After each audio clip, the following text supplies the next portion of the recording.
আমি প্রায় মানুষকেই এটা বলতে শুনেছি যে থাকার সে এমনি থাকে।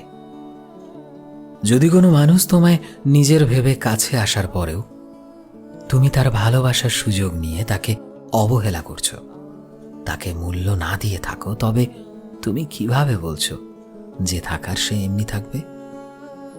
আসলে কি বলতো, কোনো সম্পর্কই একা একা গ্রো হতে পারে না। সম্পর্ক তখনই সুন্দর হয় যখন সম্পর্কে একে অপরের প্রায়োরিটিগুলো বুঝতে পারে।